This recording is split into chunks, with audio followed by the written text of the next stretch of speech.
के पुंछ में सेना की गाड़ी पर हमले की जिम्मेदारी PAFF नाम के आतंकी संगठन ने ले ली है। PAFF का पूरा नाम पीपल्स एंटी फासिस्ट फ्रंट है, जो जम्मू कश्मीर में काफी एक्टिव है और पाकिस्तान के आतंकी संगठन जैश ए मोहम्मद से जुड़ा हुआ है। इसी साल जनवरी महीने में गृह मंत्रालय ने इस संगठन पर नकेल कसते हुए इसे बैन कर दिया था, क्योंकि जम्मू कश्मीर से आर्टिकल 370 हटाए जाने के बाद से इसका नाम आना शुरू हुआ था और इस पर बैन लगाते वक्त गृह मंत्रालय की ओर से जारी नोटिफिकेशन में इसे भारतीय सुरक्षा बलों पर हमला करने, आतंकी साजिश रचने और आतंकी ट्रेनिंग कैंप चलाने वाला संगठन बताया गया था।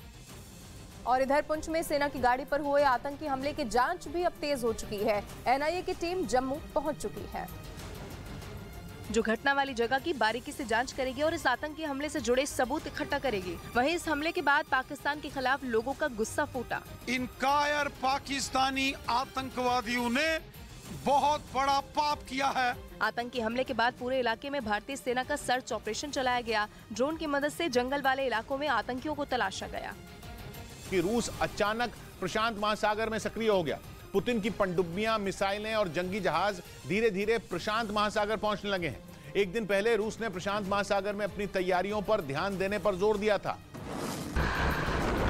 और अगले ही दिन उसके मिसाइल टेस्ट की तस्वीरें आ गई। ये टेस्ट रूस के उत्तर पश्चिमी हिस्से में ओखोत्स्क सागर में किया गया। रूस ने जिस मिसाइल का टेस्ट किया उसका नाम R298 है, जो एक क्रूज मिसाइल है और टेस्ट के दौरान उसने 70 किलोमीटर दूर समंदर में अपने टारगेट को कुछ ही पल में उड़ा दिया।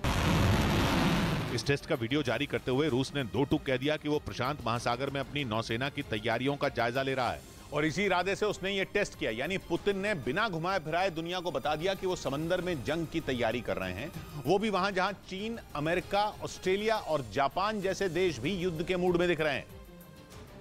क्योंकि रूस के उत्तर पश्चिम की सीमा से लगा ओखोत्स्क सागर प्रशांत महासागर का हिस्सा है। ओखोत्स्क सागर का दक्षिणी हिस्सा जापान के द्वीप से भी लगता है। यानी प्रशांत महासागर का ये हिस्सा रूस और जापान के बीच है, जहां रूस ने जंग की तैयारी शुरू कर दी, वो भी दुनिया को बताकर। यही नहीं, मिसाइल टेस्ट के थोड़ी ही देर बाद रूस के रक्षा मंत्री अपनी खतरनाक बैलिस्टिक मिसाइलों को देखने पहुंच गए, जिनमें रूस की यार्ड्स मिसाइलें भी शामिल हैं, जो इतनी ताकतवर होती हैं कि एक साथ 10 भारी भरकम बम लेकर दुश्मन का दम निकाल सकती हैं। मतलब यह कि रूस ने अपनी मिसाइलों को धार देना शुरू कर दिया। वो प्रशांत महासागर में सक्रिय हो चुका है, क्योंकि रूस का एक छोर प्रशांत महासागर के किनारे बसा है और प्रशांत महासागर में इन दिनों अमेरिका कुछ ज्यादा ही एक्टिव है।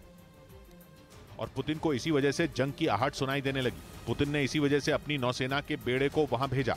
यही नहीं, रूस ने अपनी परमाणु पनडुब्बियों को भी ओखोत्स्क सागर में भेज दिया, लेकिन उनका नाम पता नहीं चल पाया, क्योंकि यूरेशियन टाइम्स नाम की वेबसाइट ने दावा किया कि रूस ने पनडुब्बियों को ढककर भेजा था और वो जापान के नजदीक पहुंच चुकी हैं, जिसके बाद जापान भड़क गया, क्योंकि प्रशांत महासागर में रूस का ये कदम जंग को न्योता देना है। वैसे भी रूस इसके लिए तैयार दिख रहा है, क्योंकि खबर आई कि रूस ने प्रशांत महासागर में अपनी नौसेना के बेड़े को हाई अलर्ट पर रख दिया। इसके अलावा वायुसेना के जासूसी विमान भी वहां मंडरा रहे हैं, क्योंकि ओखोत्स्क सागर में पुतिन की नौसेना का बेड़ा 14 अप्रैल के बाद से ही हाई अलर्ट पर है।